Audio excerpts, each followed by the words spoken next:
Novel club عشق، writer امن Chaudhry, episode number 29۔ Madam, کوئی لڑکی آئی ہے آیت میڈم سے ملنے۔ کچھ دیر بعد گارڈز نے آ کر انہیں اطلاع دی تو حوریہ بیگم جو آیت کے لیے رو رہی تھی، انہوں نے حیرانگی سے سوچا کہ آیت سے ملنے کون آیا ہوگا۔ انہوں نے اسے اندر بھیجنے کا کہا۔ السلام علیکم، اینا نے جھجک کر سلام کیا تھا۔ سب نے چونک کر اسے دیکھا۔ اینا؟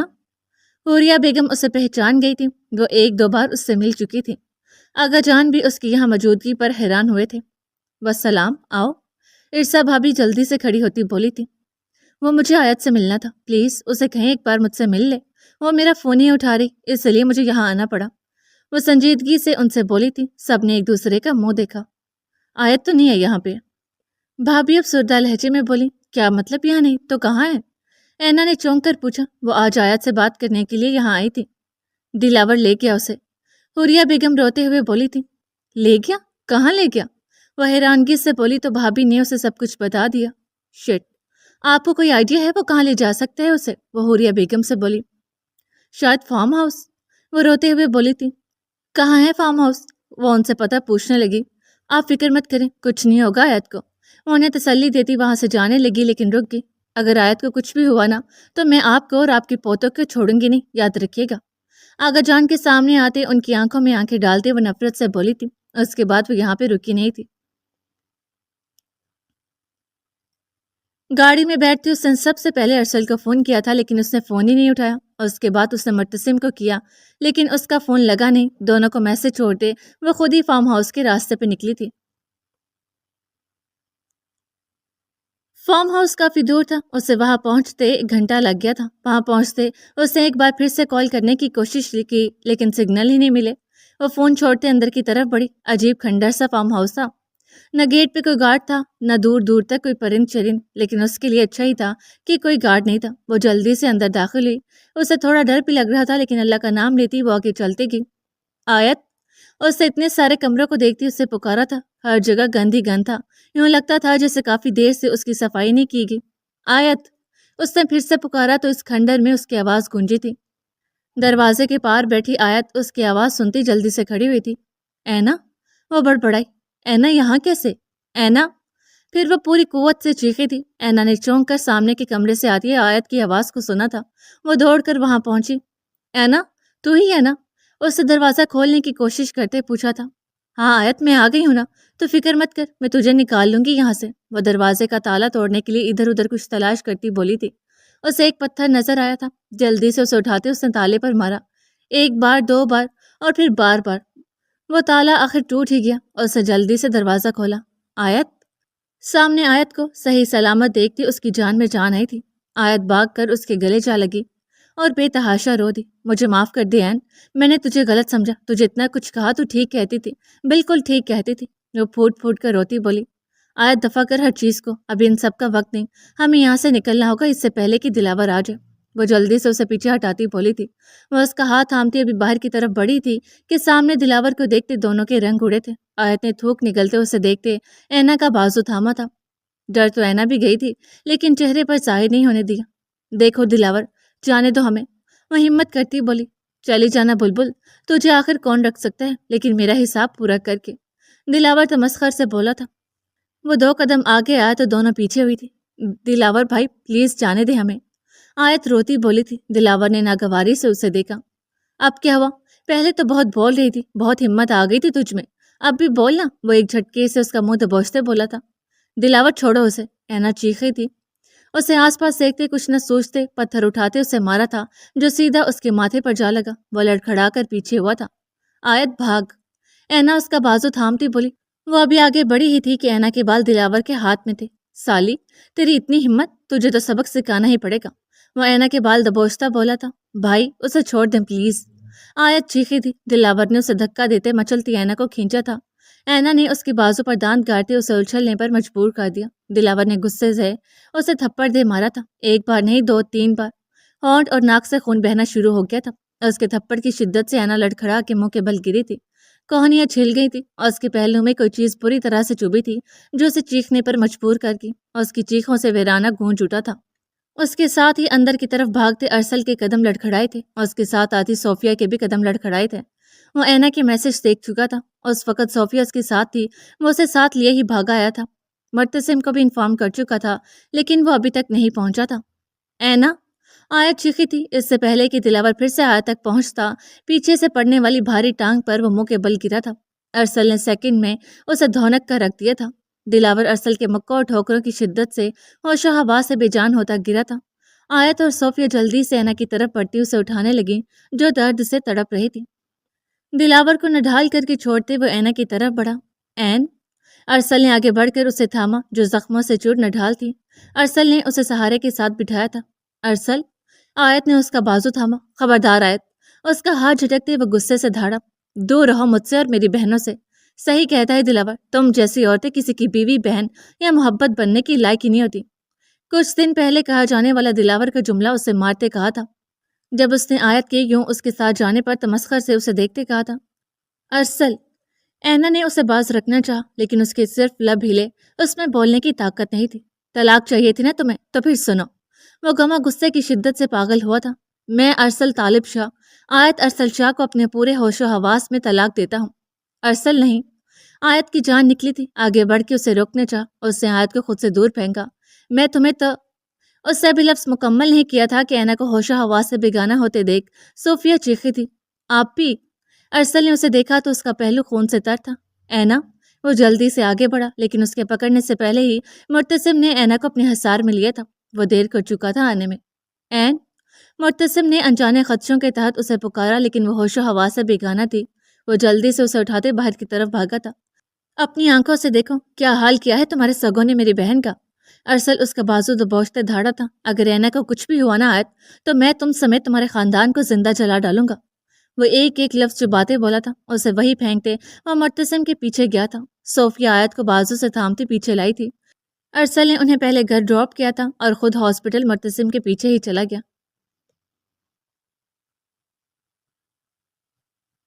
آپ کی وائف ٹھیک ہے، لیکن ان کے پیٹ کے دائیں سائڈ پہ کوئی پتھر بری طریقے سے چبھا تھا، جس کی وجہ سے بلیڈنگ اتنی زیادہ ہو رہی تھی اور پین کی وجہ سے وہ بے ہوش ہو گئی تھی۔ یہ تو شکر کریں زخم زیادہ گہرائی میں یا اوپر نہیں لگا، ورنہ وہ ماں بننے کی نعمت سے بھی محروم ہو جاتی شاید۔ ڈاکٹر بولتی جا رہی تھی اور مرتسم کی رگیں لمحہ بہ لمحہ پھولتی جا رہی تھی۔ ابھی تو وہ ٹھیک ہیں، لیکن جب وہ ہوش میں آئیں گی تو انہیں پین ہوگا۔ سویر انجری ہے اور بہت ہی نازک جگہ پہ، تو ذرا احتیاط کیجیے گا کہ وہ زیادہ ہلے نہیں اور کروٹ نہ لیں۔ انشاءاللہ کچھ دنوں تک وہ بہتر ہو جائیں گی، ڈاکٹر نے پیشہ ورانہ انداز میں کہا تھا۔ مرتسم خاموشی سے سنتا رہا۔ کچھ دیر بعد وہ باہر آیا تو یوں لگ رہا تھا جیسے وہ کسی سلگتی بھٹی سے ہو کر آیا ہو۔ اس کا چہرہ سرخ ہو چکا تھا، ہاتھوں کی رگیں واضح پھولی ہوئی تھی۔ پولیس اسٹیشن میں داخل ہوتے اس نے انسپیکٹر کو اشارہ کیا جو دلاور کو کچھ دیر پہلے لائے تھے۔ جیل میں داخل ہوتے اس نے کونے میں پڑے دلاور کو دیکھتے ایک ہی جست میں اسے گریبان سے دبوچا تھا۔ اس کے بعد وہ رکا نہیں، پنچنگ بیگ کی طرح اسے دھو ڈالا تھا۔ اپنا غصہ، نفرت، بے بسی اس پر اتارنے کے بعد وہ واپس ہاسپٹل لوٹا تھا۔ شاہ ویلا میں کوئی بھی کچھ نہیں جانتا تھا۔ اس نے سب کو اینا کی اچانک ہونے والی کانفرنس کا کہہ دیا اور اپنی میٹنگ کا۔ ولی ویسے ہی ضروری کام سے شہر سے باہر تھا، اس لیے وہ انجان تھا بھی۔ وہ واپس لوٹا تو سامنے ارسل کو دیکھتے اس نے لب بھینچے تھے۔ ارسل بے چینی سے ادھر سے ادھر چکر کاٹتا مرتسم کا انتظار کر رہا تھا۔ مرتسم، اینا۔ مرتسم کے پاس آتے ہی وہ تیزی سے بولا، لیکن اس نے ہاتھ اٹھا کر خاموش کروا دیا۔ میں کچھ دیر کے لیے اکیلے رہنا چاہتا ہوں اینا کے پاس، وہ سپاٹ لہجے میں بولا تھا۔ ارسل نے بے بسی سے اسے دیکھا، پھر وہاں سے چلا گیا۔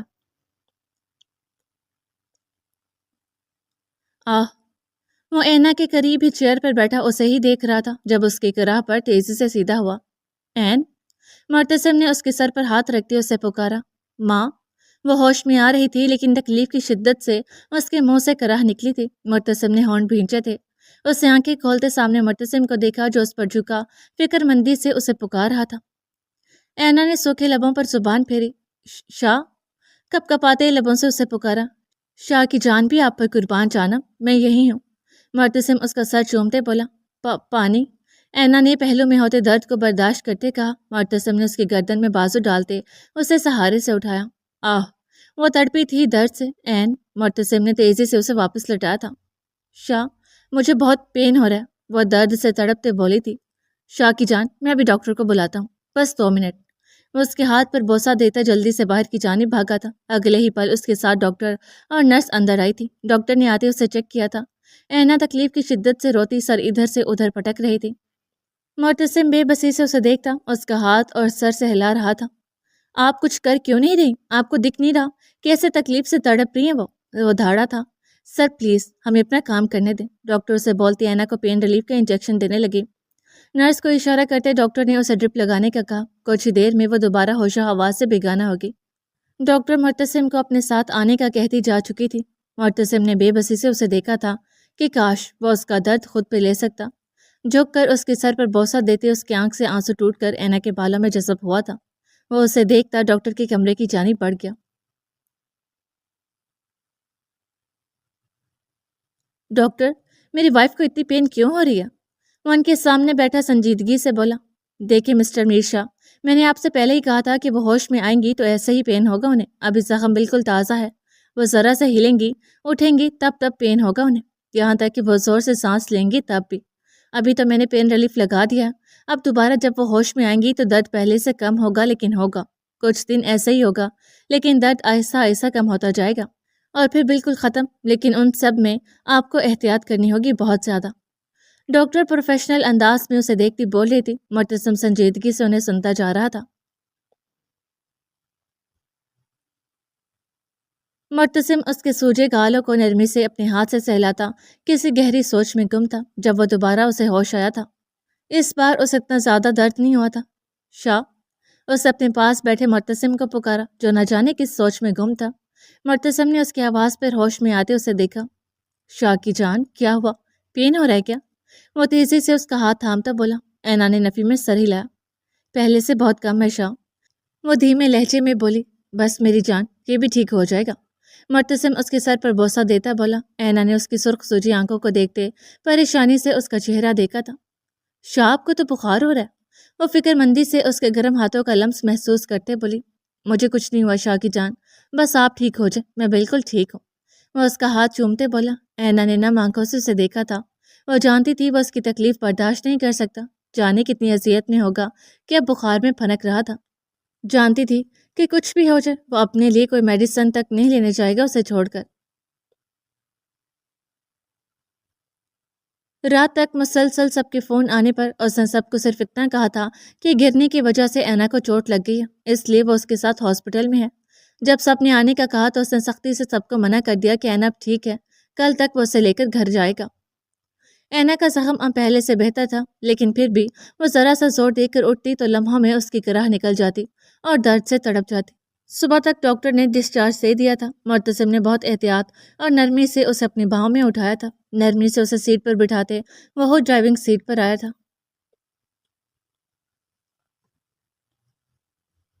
گھر پہنچتے ہی معتصم نے پھر سے احتیاط سے اسے اپنی باہوں میں اٹھایا تھا اور اندر کی طرف قدم بڑھائے۔ یا اللہ خیر! ماما معتصم کی باہوں میں سمٹی اینا کو دیکھتی بولی۔ باقی سب بھی پریشانی سے کھڑے ہوئے تھے۔ معتصم سب کو سلام کہتا اینا کے کمرے کی طرف بڑھ گیا اور اسے نرمی سے بیڈ پر لٹاتے معتصم نے اس کے سر کے نیچے تکیہ درست کیا۔ باقی سب بھی اس کے پیچھے ہی آئے تھے۔ معتصم، تم نے بولا تھا کہ گرنے کی وجہ سے بس چوٹ لگی ہے، لیکن اس کی تو اتنی بری حالت ہے۔ مہم اپیا اینا کے پاس بیٹھتے پریشانی سے بولی۔ ہاں بچے، دیکھو تو کیسے زرد ہوئی پڑی ہے، اور ہمیں کسی نے کچھ بھی نہیں بتایا۔ ماما نے بھی معتصم سے شکوہ کیا۔ معتصم، تمہیں کم از کم ہمیں بتانا تو چاہیے تھا نا۔ وجدان بھائی بھی فکر مندی سے اینا کو دیکھتے بولے تھے۔ اینا کا چہرہ سوجا ہوا تھا، ہونٹ پھٹ چکا تھا، خود نہ ڈھال سی نیم بے ہوش تھی۔ معتصم، یہ ہوش میں کیوں نہیں ہے؟ مہم اپیا نے پھر سے پوچھا تھا۔ اپیا، نیند کے انجیکشن کی وجہ سے ہیں، ایسے 1-2 گھنٹے میں اٹھ جائیں گی۔ وہ سنجیدگی سے بولا تھا، لیکن ہوا کیا تھا؟ اتنی بری حالت کیسے ہوئی بچی کی؟ بابا بھی پریشانی سے بولے تھے۔ معتصم نے پھر سب کو یہی کہا تھا کہ گرنے کی وجہ سے اس کے پہلو میں پتھر چبھا تھا اور اس کی وجہ سے ہی ایسا حال تھا، اور سب کو بتا دیا تھا کہ اسے اتنی پین ہوتی ہے ذرا سا ہلنے پر، ہمیں بہت احتیاط کرنی ہے۔ پریشان مت ہو، ٹھیک ہو جائے گی ہے نا۔ سب کے جانے کے بعد مہم اپیا معتصم کے پاس آتی بولی تھی اور اس کی خود کی حالت اجڑی ہوئی لگ رہی تھی۔ معتصم، تم؟ مہم اپیا اس کے بازو پر ہاتھ رکھتی کچھ کہنے لگی، لیکن اس کے تپتے وجود کو محسوس کرتے وہ اچھل پڑی۔ معتصم، تمہیں تو بہت تیز بخار ہے۔ وہ پریشانی سے اسے دیکھتی بولی۔ تم چلو ابھی ڈاکٹر کے پاس چلو، اتنا تیز بخار ہے تمہیں؟ وہ جلدی سے اس کا بازو تھامتی بولی۔